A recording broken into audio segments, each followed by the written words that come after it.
Okay, welcome back. So workout number 4, the second part of it after the bench press. So we got a lot here. We have RDL, and we're gonna go over deficit RDL, hip thrust, single leg hip thrust. I'm gonna touch on a kickstand RDL as well, eccentric chin up, and then some kettlebell swings. So let's get it moving. Okay, so Romanian deadlift, RDL. The two biggest differences between a traditional deadlift and a Romanian deadlift is where you start and stop. So a traditional deadlift, you're gonna start and stop with the barbell on the ground. You're gonna be a little bit squattier, even though you're still in a hinge, you're just gonna be a little bit squattier. A traditional Romanian deadlift, you start and stop from standing and you're gonna stay a lot more hingy, okay? So, all right, here's my deadlift, okay, and then here's my Romanian deadlift. All right, so big difference there as far as position of your hips, okay? So with that RDL, right, start and stop and standing, and I'm only hinging down until I feel that tension in that posterior chain. Typically that barbell plates are not gonna touch the ground each rep, okay? Maybe it's gonna go to just below your knee or about your mid shin. You're going to keep the barbell or the dumbbells, whatever you're using, I want them like glued to your legs, just like we did with the deadlift, right? I don't want the weights out here. So if you're using dumbbells for this, right, I literally want them glued in to your hips here or your thighs. And then again, your feet are about hip width apart, just in your regular deadlift. Knees stay soft. All of this movement is coming from my hips shooting back. I'm keeping my armpits, the back of my armpits squeezed together, right? I'm squeezing that piece of paper or that orange, okay? From the side here, right? Hinging down, barbell stay right attached to my legs. I'm not rounding through that low back. I'm not separating here, and the weights are not coming out in front. Everything's staying nice and tight. Again, just hinging until I feel that tension in the back of my hamstrings mainly, okay? Same exact thing with that barbell, all right? You're gonna deadlift it up, or you could have it set up on some J hooks on your rig. Again, I'm locking shoulders down and back, squeezing the back of those armpits together, tucking that rib cage down, and I'm just hinging back, barbell sliding right up against my legs until I feel that tension in the back of my posterior chain, okay? I'm not out here, right? I'm not rounding, I'm not letting that barbell leave my legs, okay? A deficit, I'm just gonna stand on the plate, right? So I wanna go a little bit into that negative. So same thing, I'm gonna deadlift it up, or you could take it off the rig. You could always deadlift it up and then step on the block or whatever you're using to stand on, right? All those same mechanics. I'm just gonna try and go a little bit further. So I'm going in to that negative, or that deficit range there, okay? So you do the same exact thing with your dumbbells. Just trying to go a little bit further. Cool.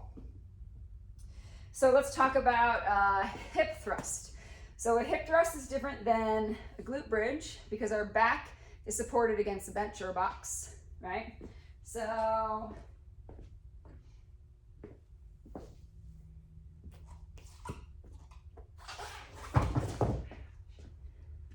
I wanted to talk real quick about the kickstand. I forgot the kickstand. So a kickstand, I'm gonna keep mainly most of my weight on the front leg, okay? The other leg, I'm gonna come slightly back. Here's my heel, I'm gonna come a little bit further back than that, but it's gonna stay pretty close. Same exact movement pattern, really shooting those hips back.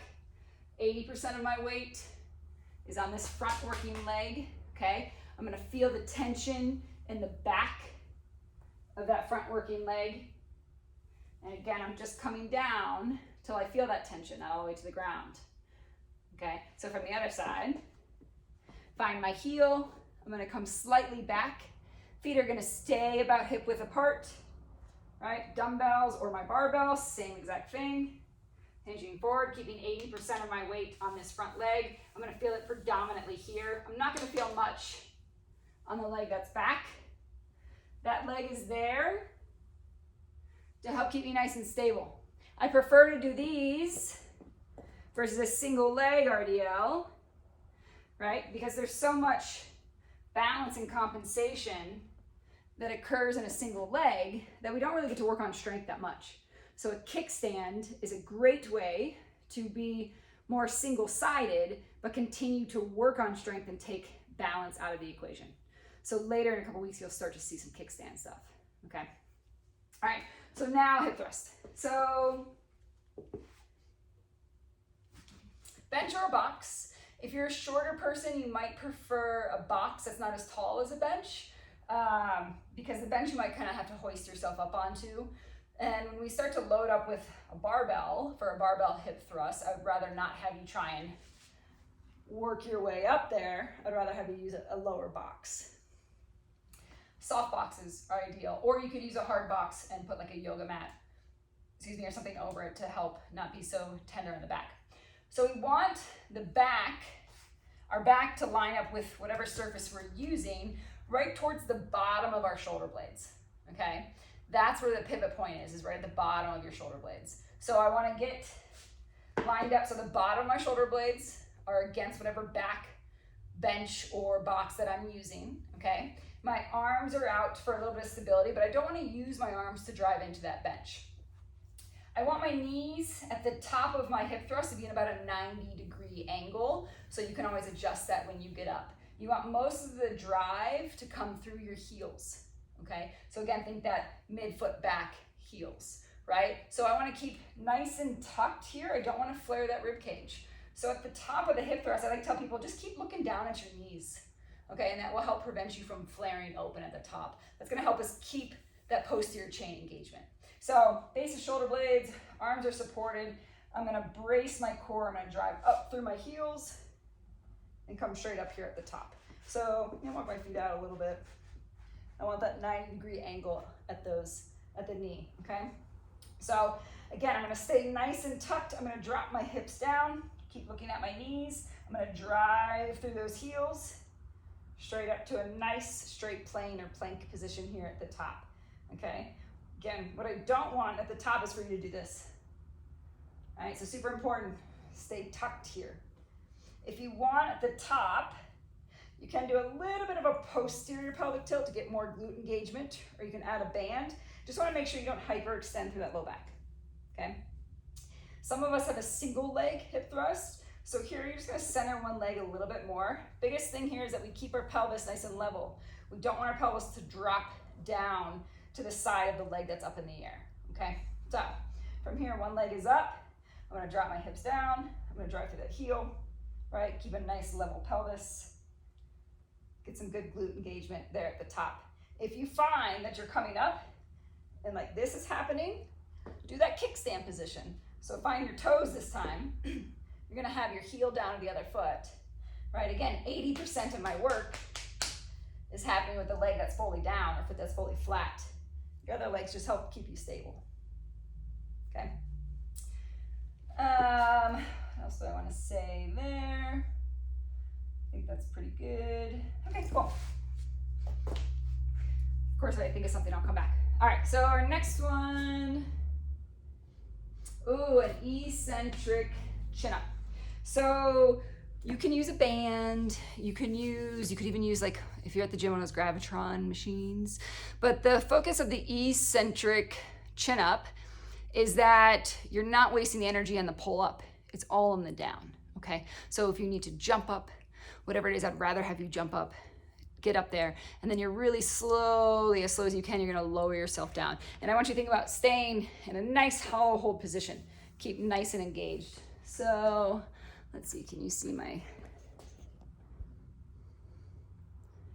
this is like a really tall. I don't even know if I've ever gotten up on this one because it's so tall. Let's see if I can even jump up there. We shall see.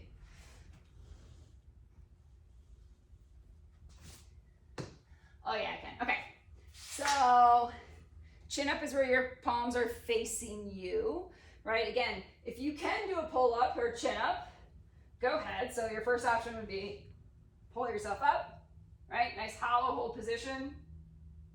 And then slowly lower yourself down. If that's too much, you can jump up. So, right, from here, I'm gonna jump up, and then I'm gonna lower myself down, okay? Another option is if the lowering down is too much, just come up and hold, right? For as long as you can. Maybe it's just a 3 or 5 second hold, and then you're gonna come down. But again, I want you jumping up, holding, and then coming down. You can always get a taller box. Hopefully your pull-up bar is not this tall. I mean, it's really tall. With a band, what you would do,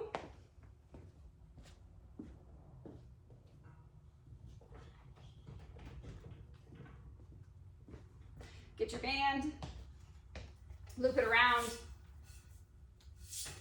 You can either put your knee in the band or your foot, doesn't matter. Just make sure you're secure. The band is gonna help lift you up. And then again, as slow and controlled as you can, you're lowering yourself down. Okay, if you do it around the foot, you just put the band around the foot.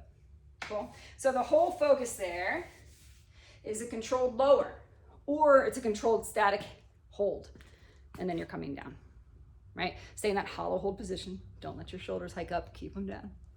Cool? All right.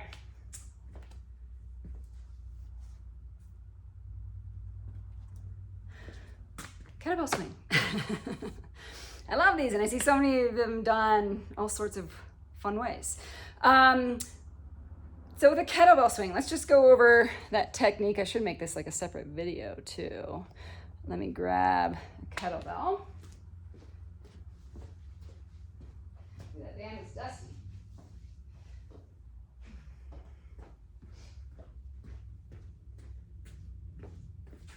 All right, so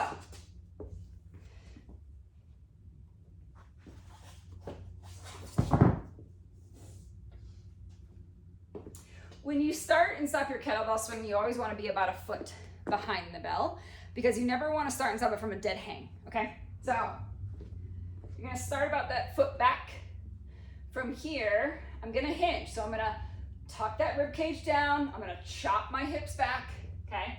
I'm going to find the handle of that kettlebell. I'm going to tilt it towards me. And then guess what? I'm going to lock, right, the back of those armpits down. I'm going to anti-shrug those shoulders.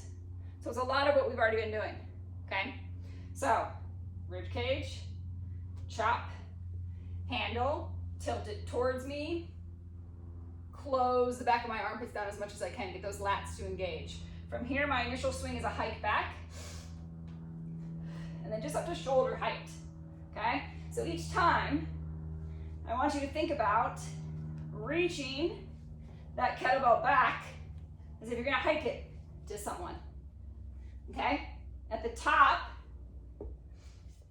of your swing, you're in a nice straight plank. So shoulders are packed down, core is nice and engaged. I'm not in a hyperextension here, and I'm not letting the kettlebell pull me forward. I'm in complete control. So think literally I'm in a plank position at the top of my swing, okay? All my power is coming from my hips and my legs. Arms are just an extension for the kettlebell, okay? They're not doing anything really except just holding that kettlebell, right? So you wanna think about the top of your kettlebell swing is almost again like you're broad jumping into the ground. So my feet stay nice and flat. I don't want your feet rocking back and forth. They're gonna leak energy. I want them driving into the floor. I want your quads engaged, so you're driving your quads back or your knees back. And I want your glutes nice and engaged. This is your powerhouse, okay? At the top again, when that bell is gonna come down, right? You're waiting until that bell is gonna kind of be out from your belly button or the top of your arms touch your rib cage, okay? Before you initiate that hinge back to hike the kettlebell, okay? So I'll show you 3 good reps, right? We're gonna set up, we're gonna do 3 swings, then I'm gonna park the bell nice and gently out back in front of me, that foot, shake it out, and then I'm gonna show you 3 swings. First one, I'm gonna arch too much through my low back. Second one, I'm gonna let the kettlebell kind of pull me down, so I'm gonna try and hinge too soon, right? Because if I hinge those hips, or if I let that kettlebell pull me down forward, right? See what happens there versus here, right? So we never want that bell to swing back below our knee joint line. We want to keep it in there, right? So think like forearms to crotch. I want to keep that bell up nice and high, right? I don't want it down here because you see how it just like pulls me forward. It makes me round through my low back. Okay, so here's the 3 good ones. Start about a foot behind. I'm gonna close that rib cage down. I'm gonna chop those hips. I'm gonna tilt that kettlebell towards me. I'm gonna close off the back of my armpits. I'm gonna take my breath in, right? Hike it. And I'm gonna park the bell. Okay? Now I'll do 2, where I'm gonna hyperextend through the low back, and then I'll park it. So, there I am.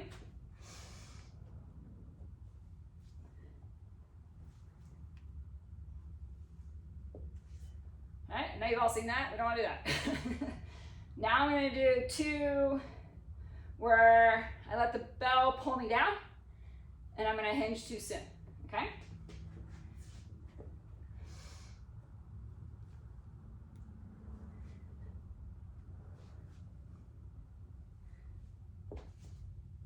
See that? Now I'm going to do, that was 3, but I'm going to do 2 where I go too squatty and not enough hingy. So I'm gonna stay too much upright. So I'm here, tilt it, lock it in, big breath in.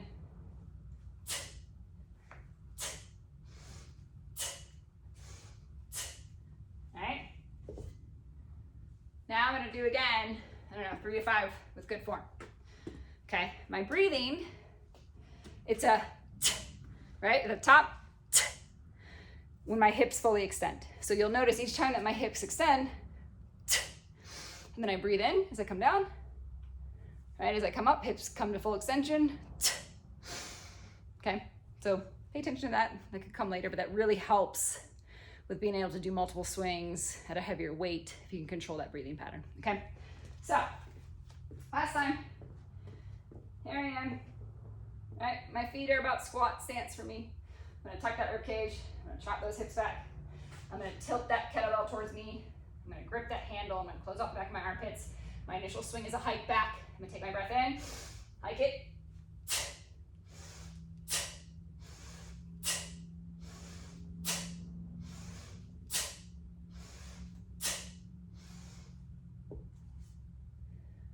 Cool.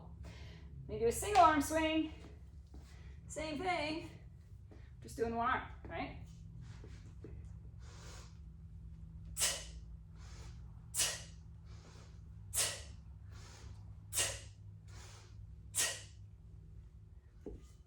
Just watch with a single arm that it doesn't pull you since you're only on one side, so try and keep nice and square. But again, really use your legs, right? Power through your hips as if I'm gonna jump into the floor without leaving the ground. Cool? I'll get your heart rate up a little bit. All right, ladies, enjoy. And of course, let me know if you have any questions. Cheers.